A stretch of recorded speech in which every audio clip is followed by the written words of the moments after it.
pengantar mencatat dalam interpretasi berurutan, dan saya tahu beberapa banyak dari Anda yang sangat menantikan untuk belajar tentang mencatat dalam interpretasi konsekutif. Jika Anda seperti kebanyakan orang, Anda mungkin berpikir bahwa mencatat adalah ilmu hitam yang memungkinkan juru bahasa menghafal potongan besar informasi seringkali 10 menit setiap kali. Benar bahwa mencatat adalah salah satu rahasia yang paling disimpan dalam profesi penerjemahan. Bahkan tidak ada guru yang mau membagikan catatan kepada saya atau teman sekelas saya. Kami menjalani pelatihan kami sebagai juru bahasa sekitar 1 dekade yang lalu. Meskipun kami benar-benar berjuang dengan itu, argumen mereka adalah mengetahui bahwa kita sangat individualisasi, sehingga tidak ada gunanya meniru gaya orang lain. Tetapi hari ini, saya ingin Anda menghilangkan mitos tentang mencatat, bukanlah ilmu hitam dan tidak boleh dirahasiakan. Saya ingin berbagi dengan Anda beberapa ide yang telah saya kembangkan selama ratusan tugas penerjemahan berturut-turut. Tetapi juga lebih baru dari temuan penelitian empiris terbaru.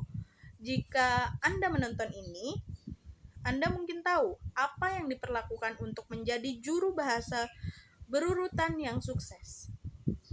Hal ini seperti memahami dan menganalisis teks. Kami mengekspresikan ide pembicara dalam bahasa yang berbeda. Benar, Anda telah menguasai keterampilan penting untuk menjadi juru bahasa berurutan yang sukses. Sekarang, saatnya untuk insing pada kue pencatatan. Beberapa tahun yang lalu, dan ada Kay Erickson dan rekan-rekannya dari Universitas Florida melakukan beberapa percobaan tentang belajar. Mereka menemukan bahwa salah satu cara terbaik untuk membantu siswa menguasai sesuatu adalah dengan memberikan model ahli. Pakar dapat mengajari kita banyak hal, terutama jika kita melihat keberhasilan dan kegagalan. Sekedar contoh, saya pernah melihat profesor, salah satu mantan kepala juru bahasa Cina, rutin untuk negara-negara bersatu memberikan demo yang luar biasa dalam penerjemahan simultan. Itu benar-benar mengisi hidup, bahkan bagi saya pada saat itu menyadari bahwa menjadi juru bahasa konferensi adalah panggilan sejati saya. Itu adalah sesuatu yang akan membuat saya terstimulasi secara profesional sepanjang hidup saya. Jadi, hari ini, selain berbagai dengan menggunakan beberapa prinsip dasar pencatatan, saya juga akan memberikan Anda banyak demo. Selain itu, saya juga ingin Anda memberi banyak waktu untuk berlatih. Tetapi, untuk memulai bekerja agar tetap mudah, pertama-tama, kita akan belajar cara membuat dan membaca catatan dalam bahasa Inggris. Jadi, mari kita lihat beberapa prinsip dasar pencatatan. Sekarang, mari kita periksa prinsip pertama, mencatat, yaitu menulis nali itu. Saya tahu bahwa kami menggunakan buku catatan stenografer, tapi itu tentang batas kesamaan antara apa yang kami lakukan dan apa yang dilakukan oleh para orgrafer. Kami tidak menyalin pidato kata demi kata menjadi tulisan. Saya sendiri tidak akan pernah bisa menjadikan sebagai reporter penyair karena kebiasaan menulis bahasa Mandarin saya sangat lambat. Jika saya dapat mencari nafkah sebagai juru bahasa konferensi, ada harapan bagi siapa saja yang khawatir tidak dapat mengikuti pembicara. Sebenarnya dengan mencatat lebih banyak, ada beberapa keuntungan tersendiri dari menulis itu saja. Pertama, lebih mudah untuk membaca kembali. Anda tidak dapat menulis sebanyak ketika Anda berpindah dari baris ke baris. Fokus pada mata saya dalam tulisan Anda ini berlawanan. Dengan mencoba menyalin setiap kata yang ditetapkan oleh pembicara di buku catatan, kedua, itu juga menunjukkan struktur yang terlihat. Anda dapat mengetahui secara langsung seluruh struktur ucapan pada suatu jalur hanya dengan melihatnya. Jika Anda menulis secara horizontal, Anda tidak dapat melihat hutan pohon budsa. Terakhir, variasi itu sangat membantu karena awal dari setiap ide selalu menjadi tempat terjauh di sebelah kiri halaman.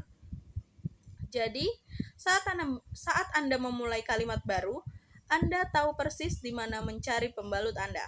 Meskipun satu pengecualian untuk aturan tata letak diagonal adalah saat pembicaraan mencantumkan banyak item. Terdaftar lainnya memiliki nilai yang sama. Sebagai contoh, jika kita melihat kalimat yang ada di slide tempat papan tulis di sini, saya suka es krim, pisang, apel, dan jeruk. Jadi, saya di sini suka di tengah, tapi es krim dan jeruk, apel, dianggap item yang terdaftar. Jadi, semuanya memiliki nilai yang sama. Jadi, yang perlu kita lakukan dalam hal ini adalah memastikan item ini berbaris secara vertikal. Sekarang, mari kita lihat prinsip mencatat, yaitu menuliskan gagasan utama dan kata penghubung. Jika Anda telah menonton kuliah saya sebelumnya, Anda mungkin memiliki ide bagus tentang cara yang tepat untuk menganalisis pidato, sehingga prinsip ini tidak akan terjadi sulit untuk Anda pahami karena bahasa Cina dan Inggris memiliki struktur tata bahasa yang mirip. Subjek, kata kerja, dan objek. Jadi, saat Anda mencatat, hal pertama yang perlu Anda lakukan adalah menuliskan subjek, kata kerja, objek, dan kalimat. Alasan saya meminta Anda untuk melakukan ini adalah karena hal ini membuat Anda menjadi kebiasaan yang baik. Tetapi, berfokus pada ide-ide utama sebagai kebaikan dari menjatuhkan keduanya dengan detail sepele. Tentu saja, ada pengecualian untuk setiap aturan, misalnya, jika pembicara berjalan dengan cepat atau jika Anda seperti saya yang menulis sangat lambat, Anda hanya perlu menuliskan subjek atau kata kerja dari setiap kalimat. Hidung kita seharusnya hanya berfungsi sebagai pemicu untuk menjaga kita dari apa pembicaraan baru saja mengatakan, kebalikan dari pukulan demi pukulan dari setiap kata yang diucapkan oleh pembaca. Oke, jadi sekarang Anda mungkin juga memperhatikan bahwa di antara setiap ide saya juga memiliki garis horizontal. Ini membantu saya untuk memisahkan satu pemikiran lengkap dari yang berikutnya. Itu hanya preferensi pribadi. Beberapa penerjemah melakukannya, beberapa tidak. Jadi, mengapa Anda tidak bermain-main dengannya dan melihat mana yang paling cocok untuk Anda? Menuliskan ide pokok saja tidak cukup. Anda juga harus bisa mengingat kata penghubung antara kalimat. Biarkan saya memberi Anda beberapa contoh menghubungkan kata-kata seperti akibatnya, karena meskipun jadi kata penghubung ini sangat penting karena berfungsi sebagai penunjuk jalan bagi pembicara untuk menunjukkan hubungan antar kalimat. Mari kita lihat contoh perekonomian Amerika Serikat sedang berjuang.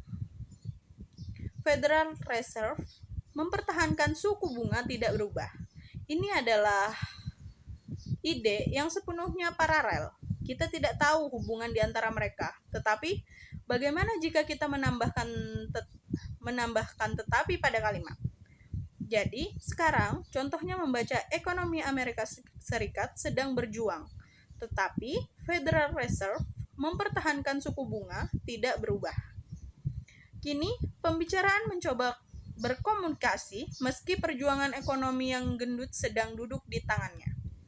Bagaimana jika kita menggunakan kata penghubung yang berbeda menurut Anda, artinya akan berubah? Bagaimana jika kita menggunakan konsekuensinya? Sekarang, kalimatnya berbunyi sebagai berikut bahwa ekonomi kita sedang berjuang. Akibatnya, cadangan federal memberikan suku bunga tidak berubah. Sekarang, kali ini pembicaraan mencoba untuk berkomunikasi karena perekonomian Amerika Serikat dalam kondisi yang buruk. Fed telah memutuskan untuk tidak menaikkan suku bunga lagi. Baiklah, ini cukup banyak untuk teori mencatat dalam interpretasi beruntun. Sebelumnya, menyelesaikan saya hanya ingin Anda berbagi dengan Anda satu item kurang dari simbol dan singkatan ini.